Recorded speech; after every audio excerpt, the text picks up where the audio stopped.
안녕하세요. 여러분의 시간을 유익하게 보낼 영진입니다. DCD 방법으로 부동산 공부를 합니다. 공부가 쿠팡에서 생필품 사듯 가볍게 다가옵니다. 어떤 방법인지 들어보시죠. 영상이 끝날 때쯤 이거구나 싶을 겁니다. 아직은 부동산 투자를 할 계획은 없지만 교양 차원에서 하려고 합니다. 이젠 아이패드에 책과 영상을 담을 수 있으니 도서관까지 갈 필요가 없어졌습니다. 일단 공부를 하기에 일주 전 필요한 자료를 준비해 뒀습니다. 여기서 자료를 정보라고 살짝 틀어보겠습니다.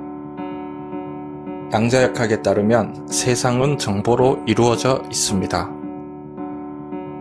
정보라고 하면 서류나 온라인상에 우리가 접하는 정보가 문득 떠오릅니다. 기준을 나에서 우주로 바꿔봅니다. 나 또한 피와 뼈, 근육과 신경, DNA, 내 입에서 나오는 말 등도 우주 입장에서 보면 정보입니다. 즉, 우주라는 거대한 플랫폼 안에서 모든 것은 정보로 이루어져 있다고 해도 틀린 말이 아니게 됩니다. 이렇게 입장을 바꾸면 시야가 넓어집니다.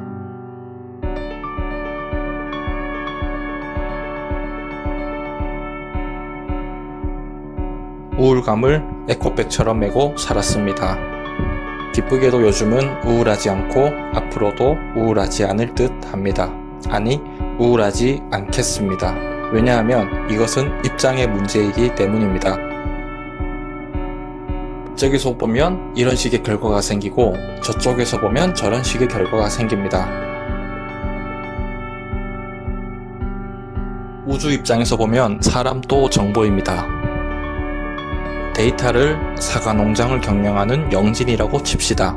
데이터, 즉 영진이가 들판에 있는 사과나무가 있는 것을 보는 사례입니다. 그럼 영진이 입장에선 말이 되는 데이터가 나올 수밖에 없습니다. 메커니즘처럼 명확합니다. 이런 원리를 깨치고 전 더 이상 특정한 관점을 고집하지 않게 되었습니다. 그에 따라 우울도, 분노도, 기쁨도, 슬픔도 단지 어떤 편에서 사례를 보는지에 따른 결과물이기 때문이지요. 즉, 우울할지에 대한 선택권은 저에게 있습니다. 단지 저는 이런 정보들의 움직임을 바라볼 뿐입니다. 밥솥의 취사 선택처럼 필요에 따라 입장을 선택하면 됩니다. 자기 합리화가 아닙니다. 모든 입장을 볼 수 있는 만큼 봤다면 나의 기분에 유리한 것을 선택할 뿐입니다.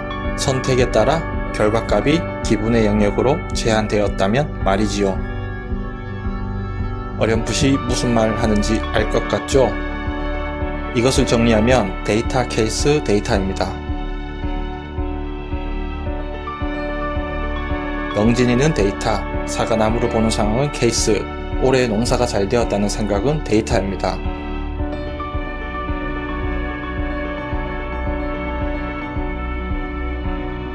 입장을 휙휙 바꾸면 결과도 휙휙 바꿔지는 메커니즘이 보이시면 됩니다.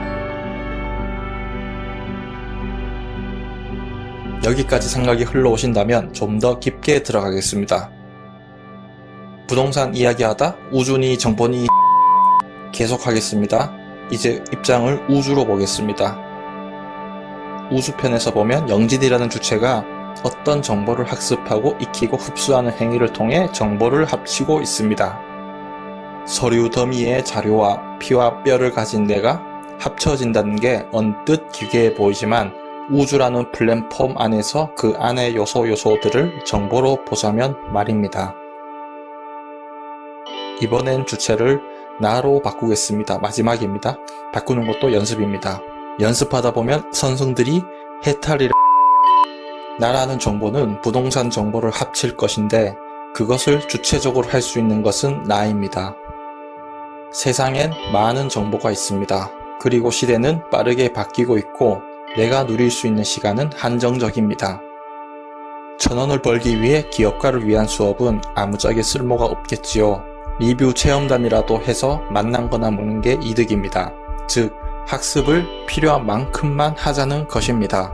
나머진 잉여입니다.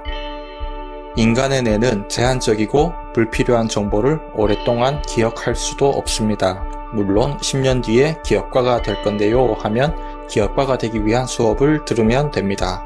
3번 양보해서 한 번 접한 정보는 흐릿한 형태로는 저장되기 때문입니다. 하지만 정보를 끄집어내는 기술 또한 중요한 것이며, 그러고 보면 10년 후에 할 것을 미리 한다는 것은 뇌 가소성에 비효율적입니다. 그럼 필요한 만큼의 범주를 어떻게 정한단 말인가요? 그래서 사례가 중요합니다. 사례가 있어야 합니다. 즉, 나는 500원으로 부동산 투자를 하고 싶다가 사례가 됩니다. 그럼 무슨 정보가 필요할까요? 책, 강의, 조언, 이 문제를 해결하기 위한 정보가 필요합니다.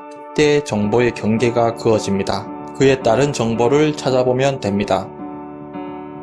손품, 발품, 목품을 팔고 정보를 모읍니다. 정보를 학습하고 익힙니다. 하다 막히면 정보를 언제든 찾아볼 수 있도록 최적화합니다. 그리고 정보를 끄집어내어 사례를 해결합니다. 그로부터 나의 정보가 나옵니다. 각각의 정보가 나의 해석과 편집으로 인해 새롭게 재배열되어 다른 형태의 정보를 양산합니다. 블로그에 500원으로 부동산 투자하기라는 포스팅을 합니다. 누군가는 나의 글을, 즉 정보를 보고 학습합니다.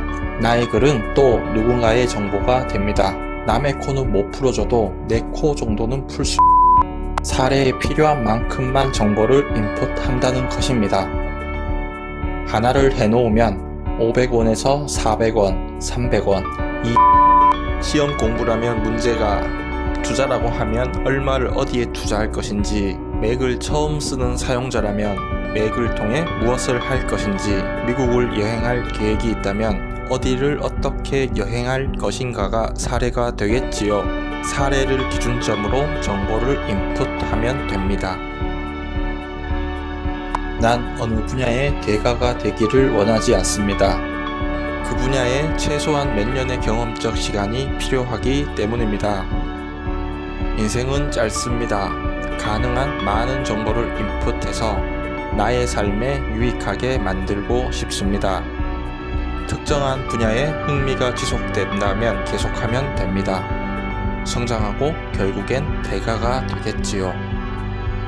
다만 현재는 나의 위치와 상황 안에서 전문가가 되기를 원합니다. 그런 목적이라면 위의 DCD는 학습에, 아니 정보를 인풋해서 활용하는 데 좋은 방식입니다.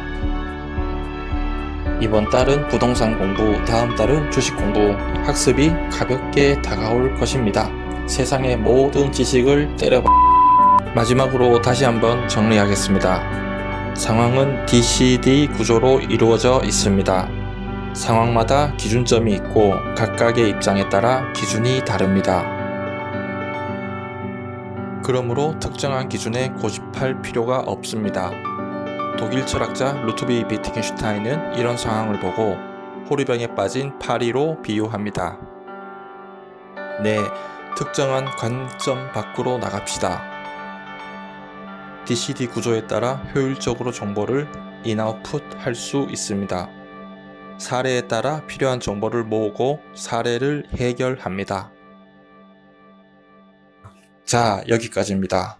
이번엔 주체를 개미로 한번. 영진입니다. 감사합니다. 공부는 내일 해야겠네요.